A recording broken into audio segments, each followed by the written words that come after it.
Obusosoze mu mawanga yensonga gyenjagala okwogerako basiba ne banyabo abandaba.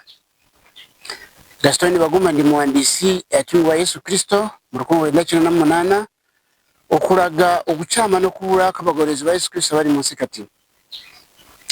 Nolwekyo ebibuuzo byonna biri mu nsi abantu ne beebuuza naweebwa kubyanukula omuli n'ebyo ebigulumbiza ensi eno byetalinaako kyakuddamu. Gamba ng'obusosoze obugenda mu maaso bw'amawanga mu nsi yonna, si mu Uganda mwokka, si mu Afrika mwokka, naye kontinenti zonna. Obusosoze bwe busosoze, abantu basosolagana mu mawanga, wavaawa wagwanga muli bazibu kaka eggwanga niriba lifuuse obusosoze livuuka obusosoze. Naye mbategeeza basiba n'abanyabo ni kitalo nnyo era kyenyamiza. Wakati wenjogera wano emyaka gisuka mu 12 Yesu Kristo ngaze ku nsi, ngazaidwa ku nsi. Ate abantu abakkiriza Katonda ne Yesu Kristo bye basinga bungi mu nsi yonna kati. Nekyewuunyisa kulaba nti ate abantu abagolizi b'amadiini n'amakanisa bali mu nsi kati ate bebamu be bajuddemu obusosoze mu mawanga. Ekintu ky'obulabe ennyo nnyo basiba ne banyabo. Era ekyo ekyokuba nti obusosoze mu bulaba kitegeeza nti amadiini n'amakanisa gali mu nsi kati tegalina kyegagasa. Era kabonero akalaga nti njiri yennyini ya Yesu Kristo ku nsi teriko. Kubanga mbategeeza nti byafaayo by'amawanga g'abantu singa bibadde bitegeerekese. Kubanga Yesu Kristo yeyajja kutegeeza ng'akunga amawanga gonna kujja gy'ali akole eggwanga limu, abakolemu eggwanga limu, eggwanga lya Katonda, bave mu mawanga basenguke kuva mu mawanga ge baafuna olw'obujeemu. Mbategeeza nti ebigambo bino eby'amawanga abantu gye benyumirizaamu, nze ndi Muganda, nze ndi Munyarwanda, nze ndi Munyankole, buli muntu neewanika mu ggwanga lye ng'aboora mu mawanga amalala. Ebyo byonna mbategeeza okusinziira ku Bayibuli eno, basebo ne banyabo, okusinziira ku Bayibuli ekkirizibwa abantu abasinga bungi mu nsi. Bategeeza nti obwo obuzibe bw'amaaso obuli mu nsi n'ekizikiza ekikutte zigizigi, abantu bwe banga bakkiriza Yesu Kristo ate nga bakyasosolagana mu mawanga, bakyesosola mu mawanga. Kuba mbategeeza nti kintu kyebeeta amawanga ffenna tuzaalibwa ne tugasangawo, naye bw'otuna ebyafaayo byago ogeetamwa. Era toddamu kwongera gwenyumirizaamu okuggyako ng'obwongo bwo tebutegedde Yesu Kristo kyaleeta ku nsi. Mbategeeza nti ebyafaayo by'amawanga bw'ogenda mu kitabo ky'olubereberye mu Bayibuli essula 11 n'otandikirawo n'otuuka ku munyiri w'omwenda, ojja kugisanga nti omuntu bwe yatuuka kujeemera Katonda nga yeefudde walugezigezi, ng'azimbye omunaala ng'ayagala kutuuka eri Katonda, mbategeeza nti Katonda n'atuuka n'atabula ennimi.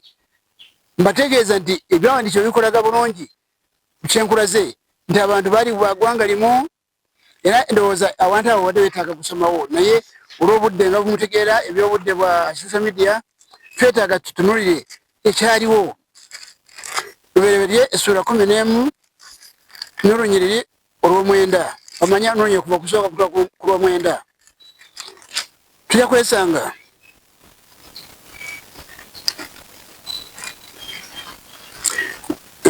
wagamba nti n'ensi yonna n'ensi zonna zaalina olulimi lumu n'enjogera emu. Mukiraba ndowooza ekyaliwo, abantu baali ggwanga limu nga balina enjogera emu, balina olulimi lumu.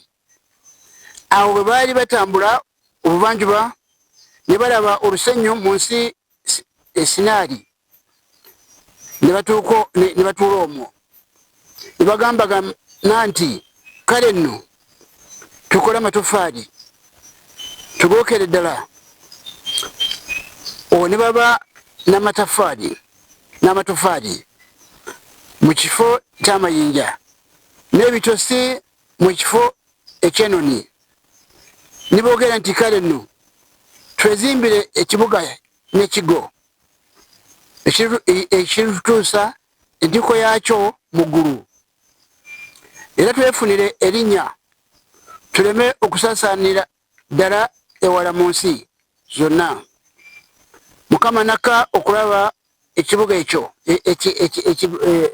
ekibuga n'ekigo, abaana b'abantu gye bazimba, bwogoberera wano ojja kukisanga nti Katonda tuuka n'abatabula ennimi.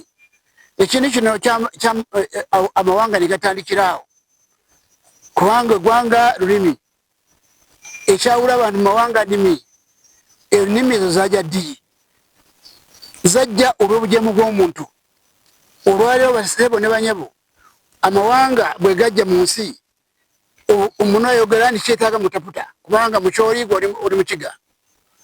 Ekyo kibonerezo kya bulabe nnyo amawanga abantu bali mu nsi kati okwenyumiriza mu mawanga gano ge twafuna olw'ekibonerezo. Kibeera nga bw'oyinza okusanga omuntu ali luzira mu kkomera bamusibye n'osanga ali mu kujaguza, olaba nga omutwe gwe tegukola, n'osanga ali mu kujaguza ali badde yenyamira olw'obusibe. Mbategeeza baseba n'abanyabo amawanga gano galuteeka mu busibe. N'ekyo kya bulabe amadiini n'amakanisa gye mulaba banaddiini n'abasumba bali mu nsi kati bo ekyabwe bali mu kusolooza abantu ssente, tebamanyi kigenda mu maaso. Entalo nyingi zigenda mu maaso mu nsi w'amawanga.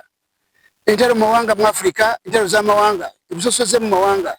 Amawanga gonna mugalaba abantu bafudde kirindi mu mawanga mu Uganda, mukiraba obukyayi bwabadde wano, obukyayi bwera mu mawanga gano nga mubagalaba, ebitundu nga Rwanda mulaba abantu batiŋŋana busosoze mu mawanga.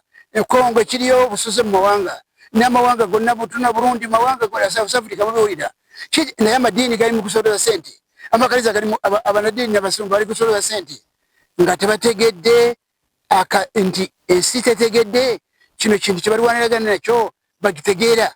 N'ekyo baseba ne banyabo buzibe bw'amaaso era kizikiza ekikuteeka zigizigi abantu kusosola mu mawanga kubanga Yesu bw'ajja wano yazja wano nga awalula amawanga gonna akola eggwanga limu lya Katonda. Ffenna mwe tuba tubeera tufuuka baana ba Katonda, tubeera abooluganda baagalana.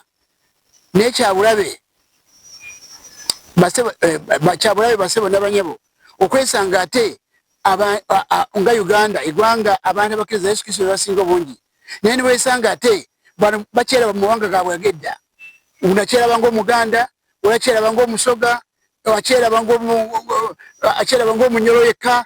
Kaakati ekyo kintu ng'ate be bamu be bagamba tukkiriza Katonda, tukkiriza Yesu Kristo.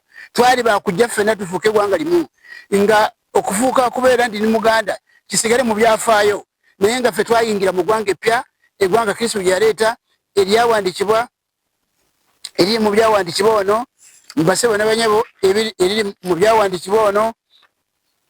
Bw'otunulira Peetero ekisooka essula y'okubiri olunyiro lw'omwenda kutuuka ku lw'okumi, bw'otusanga eggwanga eppya amawanga gonna bwe gaali bakuyingira eggwanga lya Katonda eritaliko ogusosola nga ffenna tufuuse omuntu omu. N'ekyo mbategeeza